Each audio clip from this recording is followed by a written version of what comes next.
Assalamualaikum warahmatullahi wabarakatuh.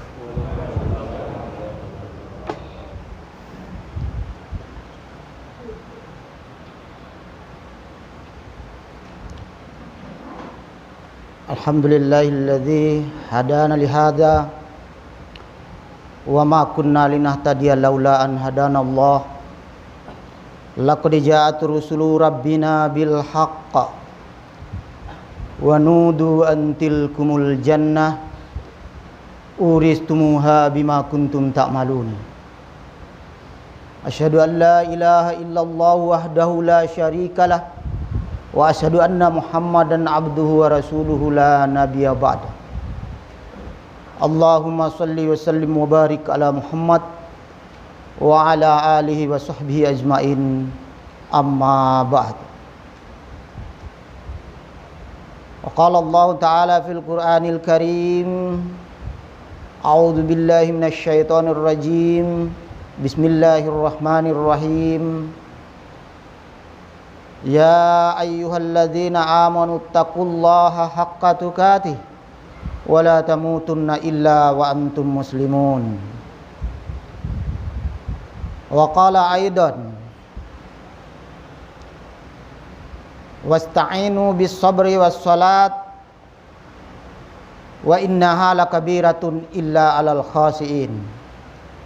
Shadaqallahul azim. Pertama dan yang utama, kita panjatkan puji syukur kehadirat Allah Subhanahu wa taala yang telah melimpahkan taufik dan hidayahnya kepada kita semua sehingga bisa hadir di tempat yang mulia ini dalam rangka menunaikan kewajiban yang diperintahkan oleh Allah Subhanahu wa taala. Oleh sebab itu wajib kita syukuri dalam wujud syukur yang sebenar-benarnya, yaitu dengan meningkatkan iman dan takwa kepadanya, seraya melaksanakan semua kewajiban yang diperintahkannya dan menjauhi larangan-larangannya.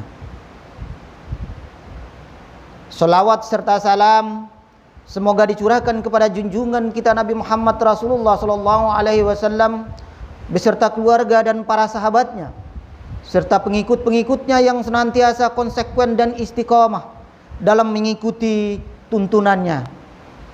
Amin, Allahumma amin. Pada siang yang berbahagia ini, kami akan mencoba untuk menyampaikan sebuah judul, menjaga kesehatan dengan sabar dan sholat.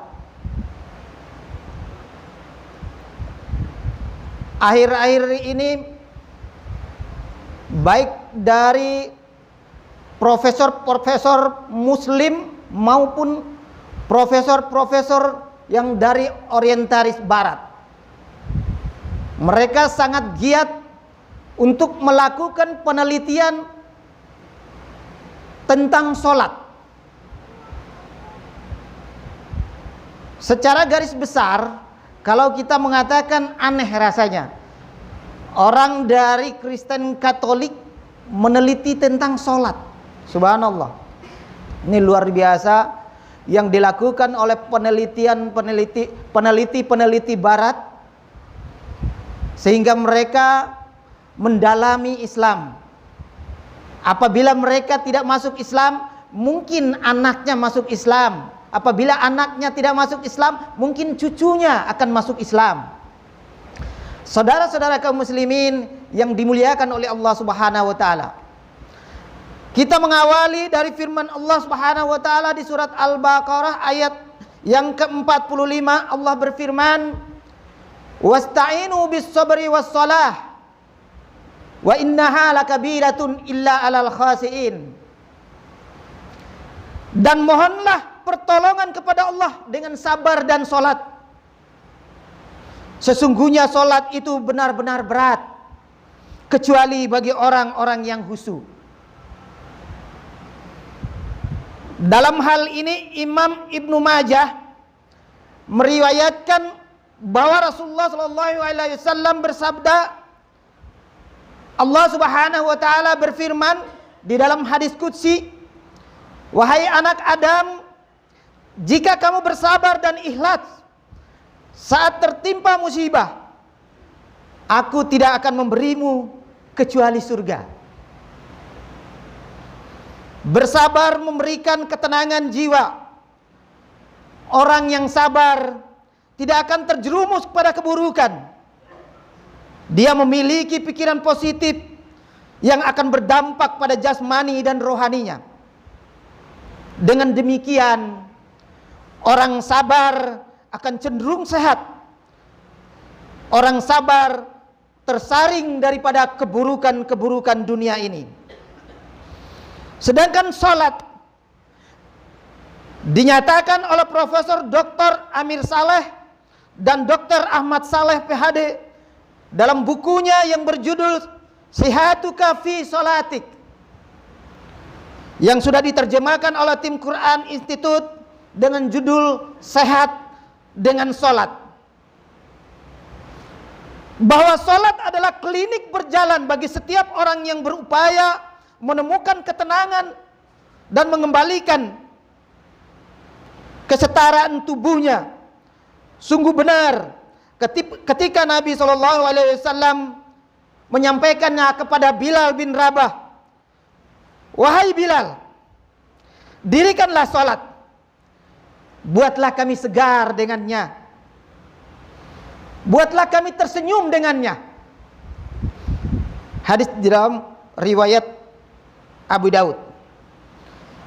Kemudian dari orientalis barat melakukan penelitian, yaitu dari Dr. Alexis Carrel, seorang ahli bedah dari Perancis yang lahir tahun 1873 sampai dengan 1944. Beliau meninggal pada usia 71 tahun.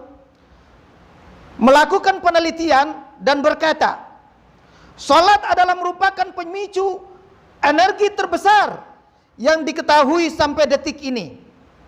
Salat berperan besar menyembuhkan pasien kronis secara total. Apapun yang terjadi, kata Alexis, maka salatlah bagi kalian yang memeluk agama Islam. Beliau menasihati kita sekalipun bukan dari orang Islam. Beliau adalah orang Kristen Katolik. Kemudian dalam buku Profesor Dr. Amir Saleh tadi dijelaskan, menyebutkan manfaat salat bagi kesehatan antara lain. Pertama, mencegah penyakit sendi. Ini akan kita bisa tuntaskan yaitu dengan salat duha. Contohnya salah satu itu. Di mana kata Rasulullah SAW, kita harus bersedekah setiap hari kepada 360 persendian di dalam tubuh kita. Akan tetapi Rasulullah SAW memberikan solusi kepada kita agar melaksanakan salat duha cuma 2 rakaat. Maka kita akan sembuh dari semua penyakit-penyakit yang berkaitan dengan persendian. Dan ini masuk dalam penelitian yang sangat akurat yang dilakukan oleh dokter-dokter pada hari ini, saudara-saudara. Kemudian yang kedua, mencegah penyakit radang pembuluh darah. Radang pembuluh darah adalah penyakit yang sangat sulit dijahit. Akan tetapi oleh Dr. Alexis pernah dilakukan, yaitu kepada pasiennya yang beragama Islam, dan beliau menyampaikan kepada orang tersebut agar tidak meninggalkan sholat, karena dalam sholat itu mengandung nilai-nilai kesehatan yang sangat besar sehingga bisa menyembuhkan segala penyakit. Orang Katolik mengatakan demikian. Kemudian mencegah daripada penyakit jantung. Tubuh semakin sehat dan panjang umur bagi orang yang rajin sholat, apalagi melakukan sholat qiyamul lail atau sholat tahajud. Insya Allah kita tidak akan pernah tahu Allah memberikan umur kita, bahkan sudah ditentukan di yaumil mahfud sana. Akan tetapi Allah menambah umur kita karena lantaran kita rajin sholat tahajud di malam hari. Kemudian mengobati radang usus 12 jari. Ini yang lagi marak pada hari ini, saudara-saudara. Mencegah berkembangnya sel kanker, menambah oksigen darah, memberikan efek positif terhadap fisiologi dan fisik manusia, memberikan ketenangan jiwa dan pikiran, membantu menyembuhkan penyakit TBC yang sering kita lakukan pada saat ini adalah meminum minuman yang sudah bercampur dengan alkohol. Sebaiknya dihentikan karena itu dapat menyebabkan penyakit TBC. Maka sholat dapat mengurasnya, yaitu ketika berwudu kita melakukan istinsak. Subhanallah, sampai sedemikian dalam dilakukan oleh orang kafir yang di luar Islam meneliti tentang sholat. Kemudian membantu menyembuhkan penyakit radang tulang, kemudian menyembuhkan penyakit luka bernanah, menyembuhkan penyakit kanker. Hal ini sesuai dengan hadis riwayat Ibnu Yaman bahwa Rasulullah SAW melihat Abu Hurairah yang sedang telungkup di atas perutnya. Lalu beliau bersabda, apakah perutmu sakit wahai Abu Hurairah? Ya Rasulullah SAW. Maka beliau menjawab, kum fasalli fa inna fis salati sifaun. Kata Rasulullah SAW, berdirilah dan solatlah, karena sesungguhnya solat adalah obat penyembuh penyakit. Solat akan memberi manfaat bagi kesehatan jasmani maupun rohani apabila dilaksanakan dengan khusyuk. Ali bin Abi Thalib radhiyallahu an menjelaskan, khusyuk adalah tempatnya di hati. Ia adalah perasaan di dalam jiwa yang dari anggota badan dalam bentuk ketenangan dan ketawaduan. Khusyuk merupakan buah dari kokohnya keyakinan di dalam hati terhadap pertemuannya dengan Allah Subhanahu wa taala. Sesuai dengan Al-Qur'an surat Al-Baqarah ayat yang ke-46, Allah berfirman, alladzina yazunnuna annahum mulaqu rabbihim wa annahum ilaihi raji'un. Yaitu mereka yang yakin bahwa mereka akan menemui Tuhannya dan bahwa mereka akan kembali kepadanya. Setidaknya ada dua gerakan dominan dalam sholat. Yang pertama adalah sujud. Rahasia yang terkandung dalam gerakan sholat antara lain sebagai salah satu contohnya adalah rahasia kesehatan yang terdapat di dalam sujud. Ketika Allah perintahkan kepada malaikat dan iblis untuk bersujud, maka malaikat patuh, tapi iblis menolak untuk sujud pada Adam. Tertera dalam surat Al-Baqarah ayat 34. Wa idz qulna lil malaikati isjudu li Adam fasajadu illa iblis aba wastakbara wa kana minal kafirin.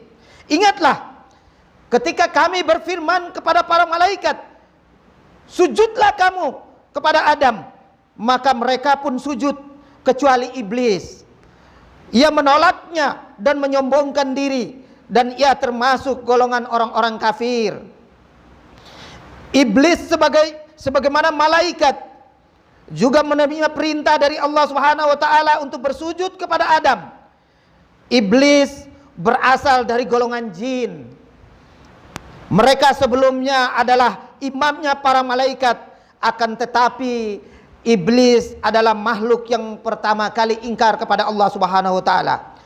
Imam An-Nasai meriwayatkan bahwa Rasulullah SAW bersabda, salat seseorang tidak sah jika tulang rusuknya atau punggungnya atau punggung tidak tegak saat ruku dan sujud.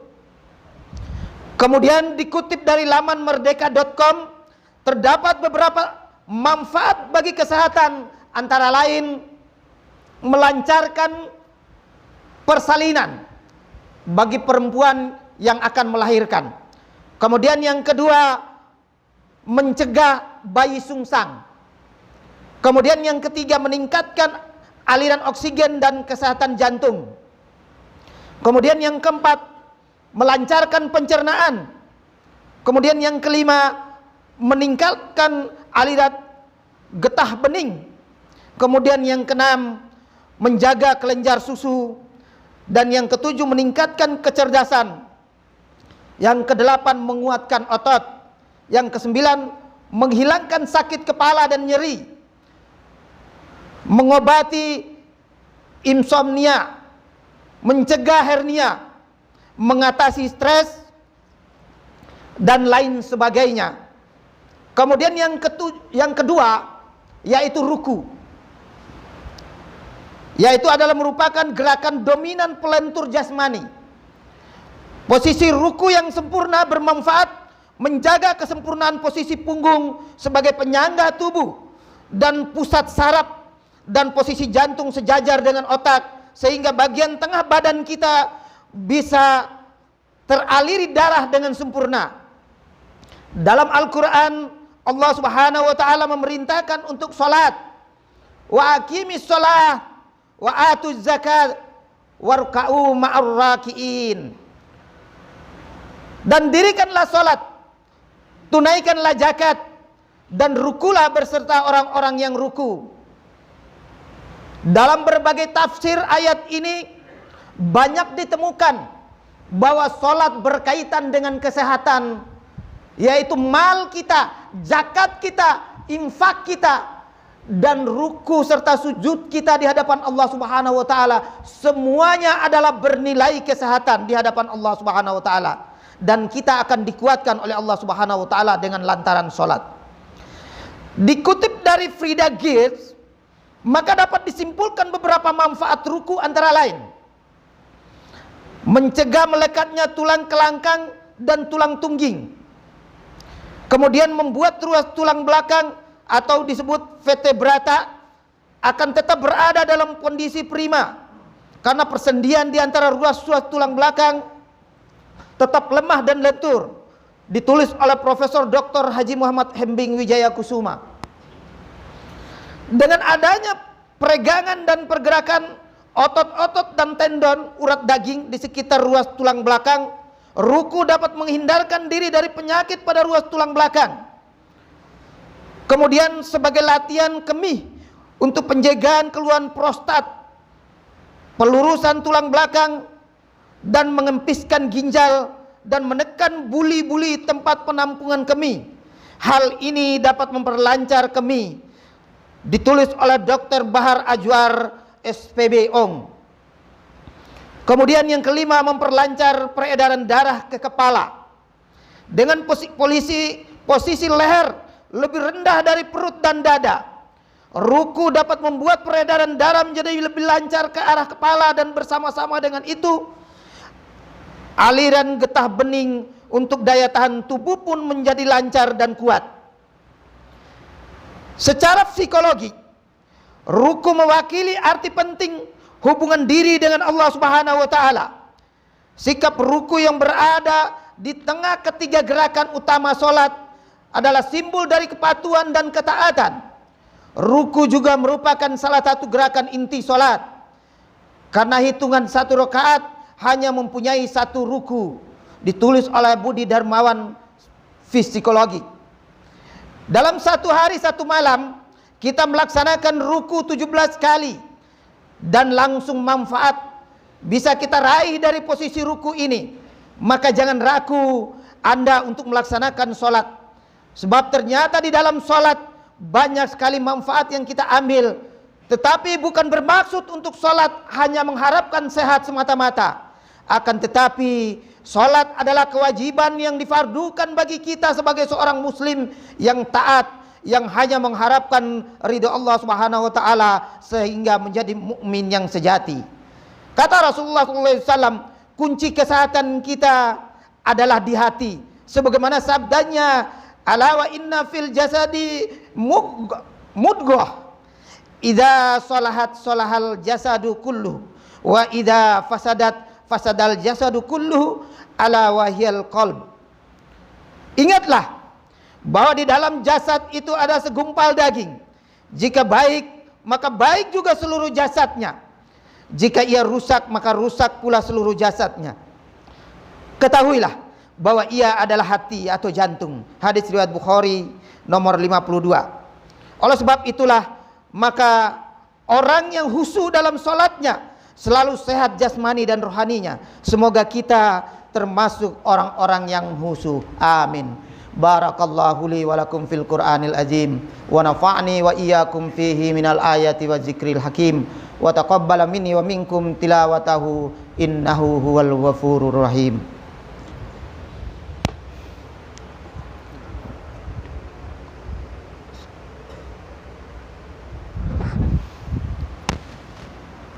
Alhamdulillahilladzi arsala rasulahu bil huda wa dinil haqq liyuzhirahu 'alad dini kullihi walau karihal musyrikun.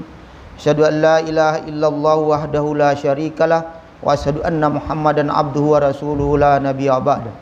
Allahumma shalli wa sallim wa barik ala Muhammad wa ala alihi wa sahbihi ajmain, amma ba'd. Wa qala Allah ta'ala fil Qur'anil Karim, a'udzu billahi minasy syaithanir rajim. Bismillahirrahmanirrahim. Wal asri innal insana lafi khusr illa alladzina amanu wa amilus solihati wa tawasaw bil haqqi wa tawasaw bis sabr.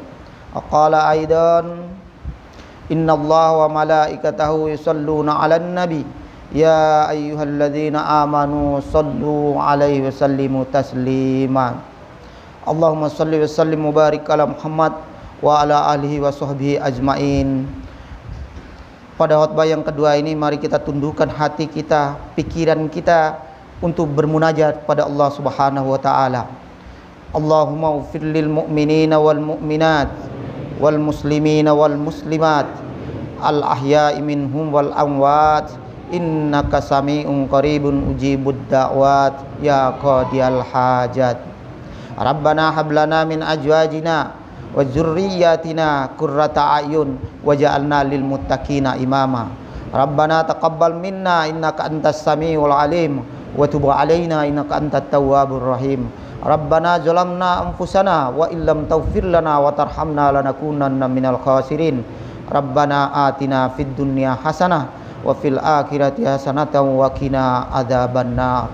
Ibadallah, innallaha ya'muru bil adli wal ihsan wa ita'idil qurba 'anil fahsai wal munkari wal baghi ya'idukum la'allakum tadhakkarun wa la dzikrullahi akbar wallahu ya'lamu ma tasna'un.